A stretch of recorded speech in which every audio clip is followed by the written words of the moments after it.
هلا، حياكم الله. بادئ ذي بدء كده، إحنا كلنا ربنا خلقنا بني آدمين، عندنا خير وعندنا شر، عندنا رغبة في البناء وعندنا رغبة في الهدم. الحاجات اللي هاتكلم عنها النهارده حاجات بتساعد شوية في تهذيب النفس أو في تقليل سيطرة العيوب والنواقص اللي عندنا في علاقاتنا مع الأشخاص اللي حوالينا. أول حاجة ممكن أعملها هي إن أنا أسكت لما أكون قادر أجرح. أنا في موقف ما وحد قال لي كلمة وأنا قادر إن أنا أرد عليه 10 زيها أوحش من اللي هو قالها بيها، وأقرر في الوقت ده أسكت. دي حاجة كبيرة أوي عند ربنا، وحاجة بتعلمني إن أنا ما أبقاش عبد للشعور اللي جالي. أنا حسيت بالغضب فأنا اتصرفت بناءً عليه، أنا حسيت بإن أنا باتهاجم فقمت بسرعة مدافع. أنا مش محتاجة أعمل كده. آخد نفس، ولو في حدود محتاجة تتحط أحطها بشكل صحي، وأحطها بشكل أنا قادرة فيه أتكلم من غير ما الشر اللي جوايا ده يبقى بيطفح على اللي حواليّا.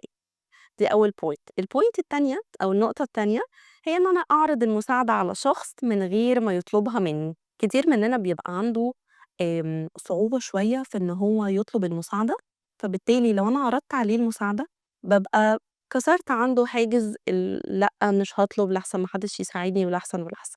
حاجة بسيطة أوي ممكن تفرق في يوم الشخص ده. الحاجة التالتة إن أنا أشارك حاجة اتعلمتها. وأشارك هنا مش بمعنى إن أنا هاقف على المنبر والّا هادّي نصايح والّا هاعرّف الناس يعملوا إيه في حياتهم، لأ خالص. أنا بس باقول إن أنا عملت الحاجة دي، والحاجة دي فرقت في حياتي بالشكل الفلاني. أنا اتعلمت مثلًا أحُط حدود وده خلّاني شخص بيتعصب أقل وقادر يحب اللي حواليه، وعملت ده بالطريقة 1، 2، 3. والشخص اللي قدّامي لو الكلام اللي أنا باقوله فيه خير له ربنا هيخلّيه يسمعه بالشكل المناسب له، والشكل اللي يقدر هو فعلًا يكون بيستفيد منه. الحاجة الرابعة هي إن أنا أسمع لشخص بيخالفني الرأي.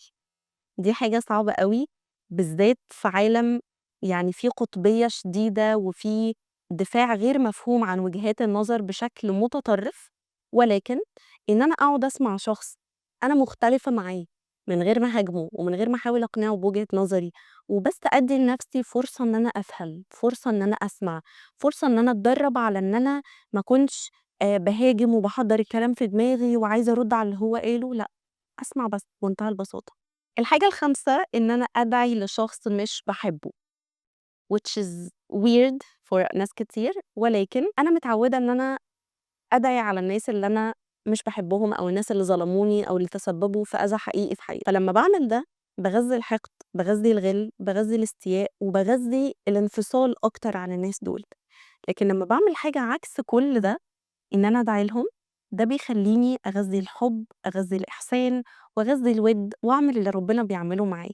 أنا باسيء وباغلط وباقصّر وباعصي وحالتي حالة، ومع ذلك ربنا بيحبّني، بيبعت لي رسايل، بيقرّبني منّه، وبيساعدني أطلع من اللي أنا فيه.